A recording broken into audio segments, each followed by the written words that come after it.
All right, welcome everyone.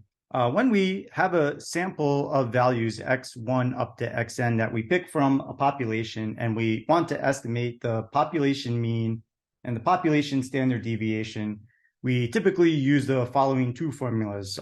We use the sample mean x bar and we sum all of the xi's and divide by n, and that gives us a good estimate for the population mean. And we often use the following formula for the sample standard deviation. That is, we sum up the all of the differences from the mean squared, and we divide by n minus 1. And you might have wondered, well, why do we divide by n minus 1 with the standard deviation, but we divide by n with the sample mean? So we're going to investigate the properties of two different estimators for the population variance and hopefully uncover the reason why we often use the n-1 in the denominator for the sample standard deviation instead of using n.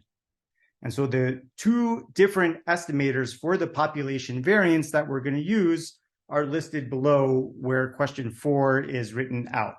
So here the background is we're going to pick a random sample of values x1, xn from some population x, and we would like to estimate from that sample the variance of population x.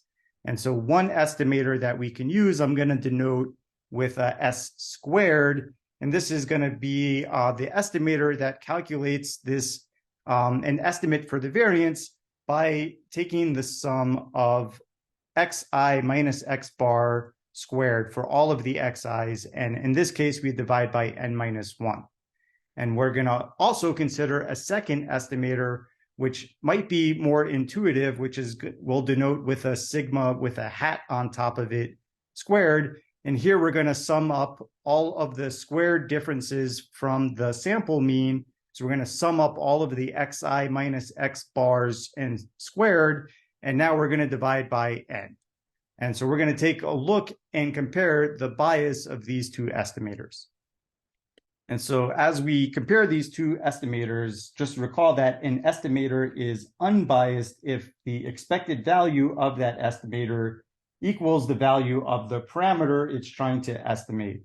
And so in order to analyze and compare the bias of these two estimators, s squared and sigma hat squared, it's going to first be helpful for us to simplify how to calculate the expected value of the sum of all of the squared deviations from the sample mean.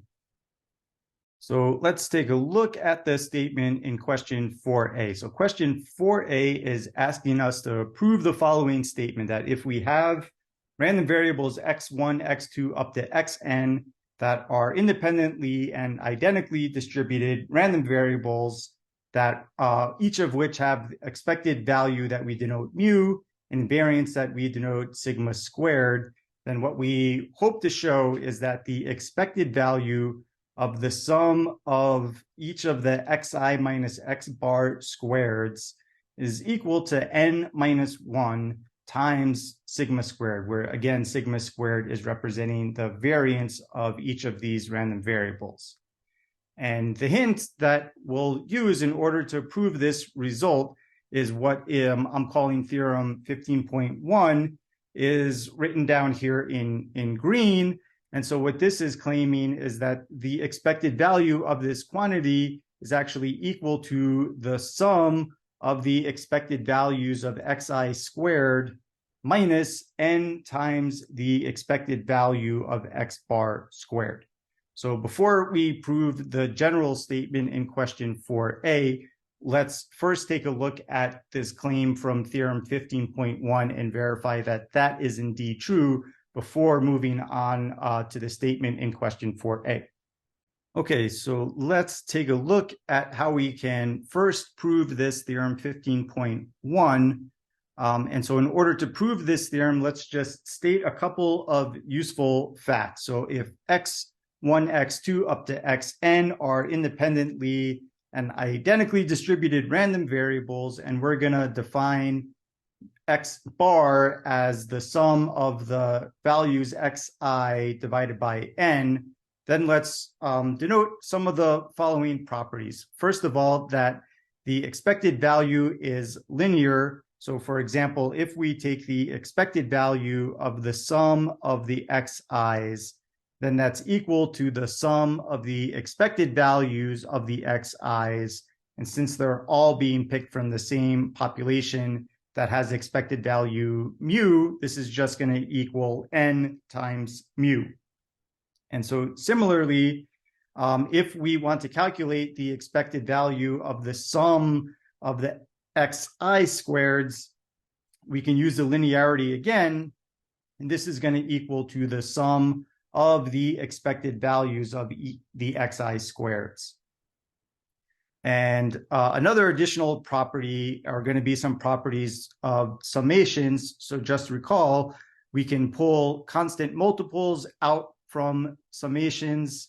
And if we take the sum of a constant number c from I to n, that's the same thing as adding c n times, and that's going to give us n times c. Okay, so let's see how we can apply some of these properties. So the theorem would like us to simplify the expected value of the sum of xi minus x bar squared. So let's first just expand the terms inside the sum. So we're going to take each of the xi minus x bars and square them and then add them all together. So I'm just writing out the sum of the individual terms. And then let's go ahead and distribute out each of these squared terms. So for example, x1 minus x bar squared is going to be x1 squared minus 2x1 times x bar plus x bar squared. And we can do the same for each term in this sum. We can expand out each of those squared terms.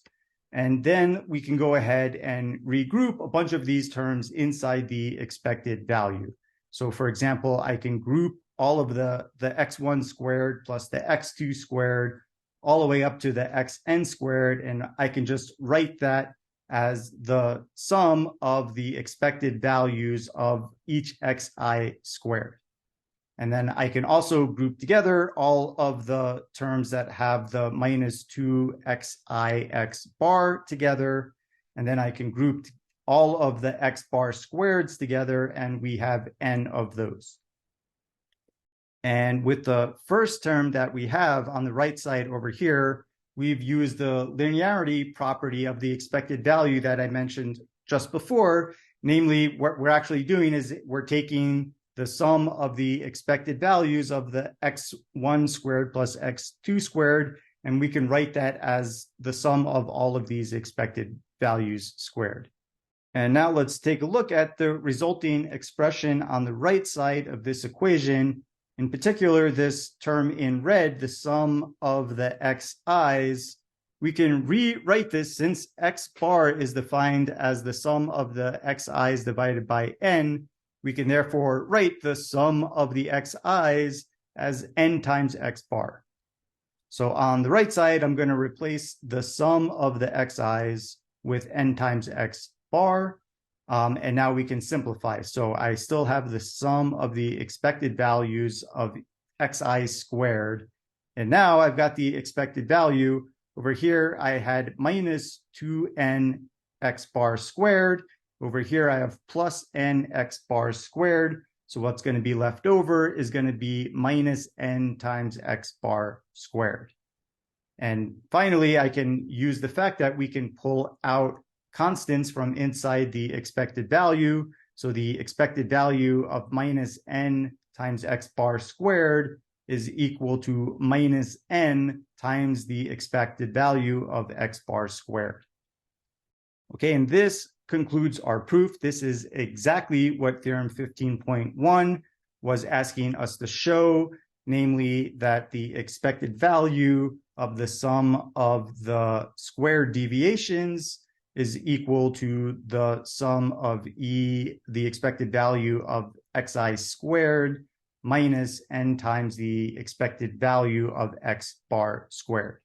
So now let's apply Theorem 15.1 to the statement that we wanted to prove in question 4a, which is that the expected value of the sum of the squared deviations can be simplified to n minus 1 times sigma squared, where again, sigma squared is denoting the population variance. So let's first apply theorem 15.1, and we can rewrite the expected value of the sum of the squared deviations exactly as we claimed in theorem 15.1 as the sum of the expected value of xi squared minus n times the expected value of x bar squared. And so going from this first line below to the second line, what's going on with this first step is we're just applying this idea that if I want to calculate the variance of some random variable x, I can calculate that by calculating the expected value of x squared and subtracting the expected value of x squared. And so we're going to apply that property 2 times here. So first, we're going to apply it and as a way of simplifying the expected value of xi squared by rearranging those terms, we can write the expected value of xi squared as the variance of xi plus the expected value of xi squared. And we're going to apply that again with now the random variable, instead of it being xi, we're now going to apply this same property to the random variable x bar.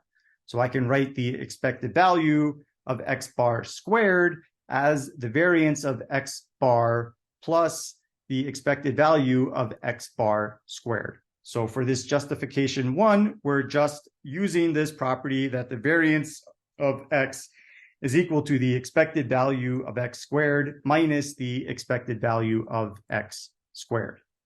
Okay, and so continuing on the proof, so after we've gotten down to this line where we've got justification 1, moving on to the next line that we have below, all we're using here is the fact that each of these xi's were picked from the same population, and that population had a mean, had an expected value that we denoted with a mu. So I'm going to replace the expected value of xi with mu, and then we square it. And each of these xi's were picked from a population whose variance was equal to sigma squared. So that's where this sigma squared comes from. And going down to the next line below, going from step 2 down to step 3, we're using the central limit theorem for the sampling distribution for a mean.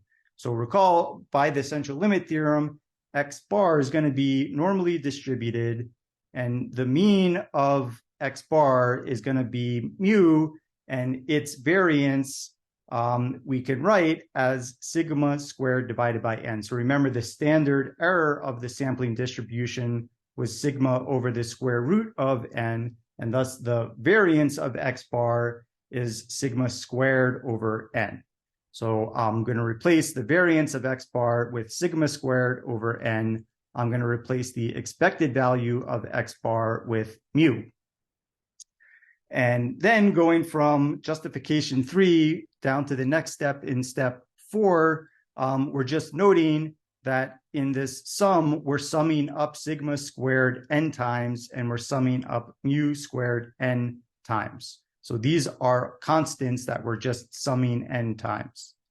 And finally, we can group our terms and simplify this in the sense that I have a positive n mu squared that's going to cancel off this negative n times mu squared. And then I've got an n times sigma squared, and I have a negative sigma squared. So those simplify to n minus 1 sigma squared. And this concludes the proof. This is exactly what we were asked to show in question 4a. Okay, and so the point of this video that I promised was to investigate why the formula for the sample standard deviation divides by n minus 1 instead of dividing by n. So let's now use this result to get towards that goal. So let's take a look at this statement in question 4b. So question 4b is now asking us to determine whether the estimator S squared that we defined earlier, which is going to be the sum of the squared deviations from the sample mean divided by n minus 1, we want to determine whether this is a biased or unbiased estimator for the population variance. And the hint here is let's use all of the hard work that we used in question 4a to try and help us show this result. And so the question of whether or not this estimator is biased or not is going to depend on whether the expected value of S squared is equal to the population variance sigma squared. If it does, then great. S squared is going to be an unbiased estimator. And if it does, the expected value does not give me the population variance, then S squared would be a biased estimator. So let's take the expected value of S squared. So I'm just going to substitute in the formula that we have for S squared. And then note that because we can pull constants out from expected values, I can pull this division by n minus 1 from inside the expected value to a multiple outside the expected value. And now we use the result that we proved in 4a, which is that the expected value of the sum of the squared deviations, that is exactly equal to n minus 1 times the variance sigma squared. And so now this leading 1 over n minus 1 perfectly cancels out that other factor of n minus 1. And so we get the expected value of S squared actually gives me sigma squared. And this therefore verifies that S squared is an unbiased estimator for the population variance. And let's compare this bias to the bias of the other estimator for the population variance that we considered, namely the estimator which was we denoted with a sigma hat squared, which is the one where we took the sum of the squared deviations from the sample mean, and in this case we divide by n, which might be a more intuitive thing to do. And if we want to determine whether this estimator is biased or not, we would calculate the expected value of sigma hat squared, and we check whether that expected value is equal to the population variance or not. So we replace sigma hat squared with its formula, and we can pull out the division by n. That's where this factor 1 over n, we can pull that out from the expected value. And then again, we use the result that we proved in question 4a, which is the expected value of the sum of the squared deviations. We can write that as n minus 1 times sigma squared. And now we don't get a perfect cancellation. What we find here is the expected value of sigma hat squared is actually n minus 1 divided by n times sigma squared. And so since the expected value doesn't give me sigma squared, this is a bias estimator for the population variance. It's not terribly biased, but it is a little bit biased. So notice in what is nice about this estimator is that as n goes to infinity, the expected value of this estimator does actually approach sigma squared. So we say that this estimator is asymptotically unbiased, but it is a biased estimator compared to S squared, which was an unbiased estimator. Okay, so let's summarize these two facts and then connect this back to the main question, which was what's going on with the formula for the sample standard deviation. So in that previous question 4, we showed that maybe the more intuitive estimator for the population variance, this sigma hat squared, where we divided by n, that was a biased estimator for the population variance, when instead we actually divide by n minus 1, the estimator, which is how we divide estimator S squared. This is actually an unbiased estimator for the population variance. And so extending this to the standard deviation, this is, since S squared is an unbiased estimator for sigma squared, we typically take the square root and we use S as a estimate for the population standard deviation sigma. And so when you're actually running commands in R, like SDX and var of X, these formulas in R are calculating the sample standard deviation and the sample variance using the unbiased estimator with the n-1 in the denominator. Usually we have samples that are large. And so when n is a really large number, whether we divide by n or n-1 becomes kind of an insignificant thing. But for smaller values of n, this might make a bigger difference. And so I just want to caution that although the estimator S squared that we defined was an unbiased estimator for the population variance, it is not true that S, the sample standard deviation with the n-1 in the denominator, it's not true that this is an unbiased estimator for the population standard deviation sigma, since we cannot say that the square root of the expected value of x is equal to the expected value of the square root of x. So S squared is an unbiased estimator for the population variance sigma squared. However, S is in general not an unbiased estimator for the population standard deviation sigma.